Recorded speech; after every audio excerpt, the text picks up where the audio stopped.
Fan అయితే connect అవుతాడు ఆ లెవెల్లో ఉంది. చాలా బాగుంది. మ్యూజిక్ అయినా లేదంటే కొన్ని డైలాగ్స్ అయినా సరే చాలా బాగా కనెక్ట్ అవుతాయి అందరికి. ఏంటంటే ఇప్పుడు ప్రతి మూవీ అంటారు కదా ఓన్లీ ఫర్ ఫ్యాన్స్ అని చెప్పి, ఇది మాత్రం ప్రతి ఒక్క సినిమా ఫ్యాన్ కి అయితే కనెక్ట్ అవుతుంది.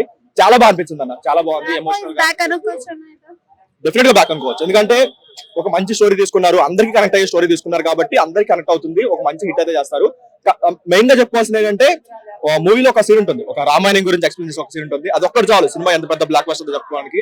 అది చాలా బాగా అనిపించింది. అండ్ క్లైమాక్స్ లో వచ్చే ఒక ఎమోషనల్ సీన్స్ అయినా హీరో ఫ్యాన్ మధ్య వచ్చే ఎమోషనల్ సీన్స్ అయినా చాలా బాగా వర్క్ అవుతాయి. లేదు, కొంచెం సినిమాటిక్ యాడ్ చేసుకున్నారు. ఫస్ట్ హాఫ్ మొత్తం బయోపిక్ లా ఉన్నా సరే సెకండ్ హాఫ్ వచ్చేసరికి కొంచెం సినిమాటిక్ లిబర్టీ మరి ఎక్కువ వాడేశారు. అంత షార్ట్ టైం లో అంత సంపాదించలేరు, బట్ ఏదో సినిమాటిక్ బట్టి వాడారు. కానీ ఫ్యాన్ మూమెంట్ మూవీస్ చాలానే వచ్చాయి. ఇంతకుముందు పూరి జగన్నాథ్ సినిమాలు కూడా వచ్చాయి కదా, సో అలా ఉందంటారా సినిమా? మేబీ అంత లేకపోవచ్చు కానీ బట్ బాగా ఎంటర్టైన్మెంట్ గా ఉంది. ఒక ఎమోషనల్ డైలాగ్స్ అయినా లేదంటే సెంటిమెంట్ అయినా సరే అది చాలా వరకు కనెక్ట్ అవుతుంది. సో ఆ లెవెల్ వరకు వాళ్ళు న్యాయం చేస్తారు కాబట్టి హిట్ అని చెప్పుకోవచ్చు. ఆయనకి మంచి కంబ్యాక్ అయింది. తెలుగులో కూడా చాలా బాగా హిట్ అయితే అవుతుంది. హీరోయిన్ కి క్యారెక్టరైజేషన్ ఎట్లా అనిపించింది? అంత ఇంపార్టెన్స్ ఉన్న క్యారెక్టర్ అనిపించలేదు, బట్ ఓకే తనంత వరకు బాగా చేసింది. అండ్ సాంగ్స్ కూడా పిక్చరైజేషన్ చాలా బాగున్నాయి, మ్యూజిక్ కూడా చాలా బాగా అనిపించింది. అండ్ మెయిన్ గా చెప్పుకోవాల్సింది అయితే ఇంటర్వల్ బ్లాక్ ఒకటి, ఎమోషనల్ సీన్స్ ఒకటి, అండ్ ఈయన స్క్రీన్ ప్రెజెన్స్ ఉపేంద్ర గారి స్క్రీన్ ప్రెజెన్స్ అది చాలా బాగా అనిపించింది. అసలు ఒక ఫ్యాన్ గా చెప్తున్నాను, ప్రతి ఒక్కరి లైఫ్ లో ఒక హీరో ఉంటారు అనమాట. ఆ హీరోకి మనం ఏంటో తెలిసినప్పుడు ఆ కిక్కే వేరన్నట్టు ఈ మూవీలో అసలు చాలా చాలా బాగా చూపెట్టారు. డైరెక్షన్ అయితే అసలు ఒక్కసారి చూసే ఫిల్మ్ కాదన్నా, ఇంకెన్నిసార్లు చూడొచ్చు. ఇన్ని రోజులు నేను చాలా సినిమాలు చూశాను కానీ ఈ సినిమాలో వచ్చిన కిక్ నాకు ఏ సినిమాలో రాలేదన్నమాట. అంటే ఒక ఫ్యాన్ హీరో కోసం ఏదైనా చేస్తాడు అని చూపెట్టాడు మూవీలో. కాకపోతే ప్రేమించిన అమ్మాయిని వదిలిపెట్టాడు. అసలు ఊరందరి నమ్మకంతో కట్టిన సినిమా థియేటర్ ని తన హీరో కోసం అమ్మి చాలా బాగా చూపెట్టారు అనమాట. అమ్మాయి కోసం ఎవడైనా తాజ్ మహల్ కడతాడు, కానీ ఈ మూవీలో మన రామ్ పోతినేని సినిమా హాల్ కట్టాడు. కాకపోతే తన అభిమానించే హీరో కోసం ఆ సినిమా హాల్ అమ్మాడు అనమాట. చాలా బాగా చూపెట్టారు. అసలు చిన్నప్పటి నుండి మనం ఆరాధ్య దైవంగా ఎవరినో ఒక హీరో చూసుకుంటాం కదా, అలాంటి హీరో కోసం మనం ఏదైనా చేస్తాం. కాకపోతే ఎంత బాగా చూపెట్టారు. నాకైతే నా కెరీర్ లోనే ఇలాంటి మూవీ వచ్చాయి. కాకపోతే ఇలాంటి మూవీ ఈ స్క్రీన్ ప్లే వేరు, అది వేరు. అసలు ఇది ఒక ఫ్యాన్ బాయ్ తీసినటువంటి ఫిల్మ్ లా నాకు అనిపించింది అనమాట. అంత అసలు అతని ఫేవరెట్ హీరో నాకు ఎవరు తెలియదు కానీ ఉపేంద్ర గారిని పెట్టి తీశాడు. కానీ అసలు నిజంగా రామ్ గారు అయితే అతని ఫేవరెట్ హీరో నాకైతే తెలియదు. అసలు ఉపేంద్ర గారిని ఫేవరెట్ హీరో అనుకుని ఈ మూవీ తీశాడు అనమాట. అంత బాగుంది సినిమా అయితే, చాలా చాలా బాగుంది. అసలు నేను ఒక ప్రభాస్ ఫ్యాన్ గా చెప్తున్నాను, నేను ప్రభాస్ కోసం ఏదైనా చేస్తాను. చావనైనా చేస్తాను, చావనైనా చేస్తాను, చంపాలని చంపుతాను. కాకపోతే అలాంటి ఇంత మెంటల్ గా అసలు రామ్ పోతినేని ఒక హీరోగా ఎలా చేశాడు అనేది నాకు పిచ్చెక్కిచ్చేసాడు అనమాట. సినిమా చూస్తే super duper blockbuster. Emotional గా కొంచెం సబ్జెక్ట్ పరంగా కొంచెం సీరియస్ గా తీసుకెళ్లారు.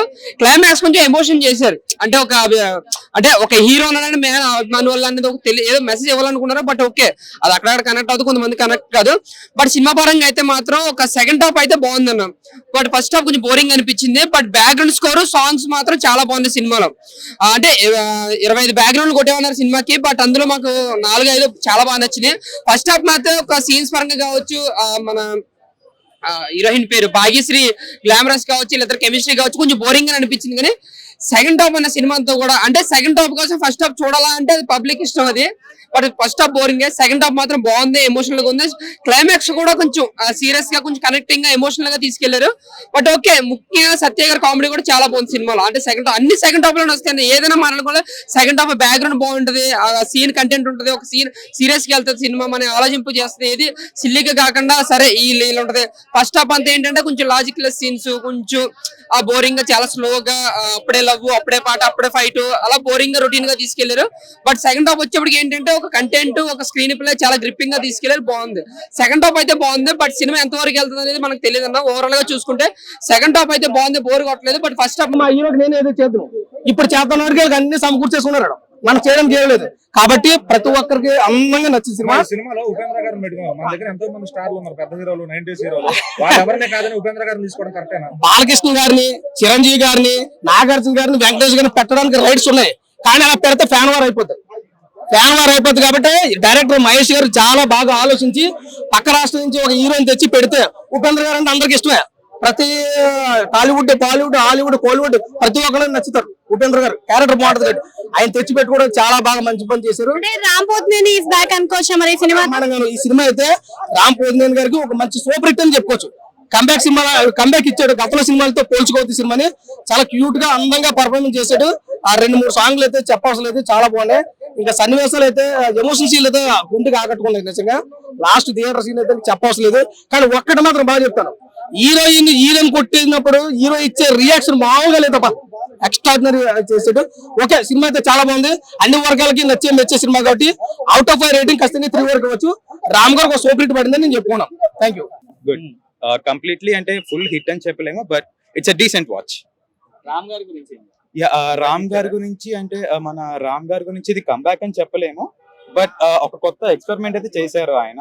ఆ ఎక్స్పెరిమెంట్ అనేది హిట్ అయిందా లేకపోతే కొంచెం ఏమన్నా లైక్ బ్యాక్ ఫైర్ అయిందా అనేది ఇవాళ థర్స్డే కాబట్టి అందరికి ఆఫీసెస్ ఉంటాయి. మోస్ట్లీ ఇవాళ నైట్ కానీ రేపు మార్నింగ్ ఫ్రైడే కానీ మనకి యాక్చువల్ టాక్ బయటకు వచ్చేది అయితే ఉంది.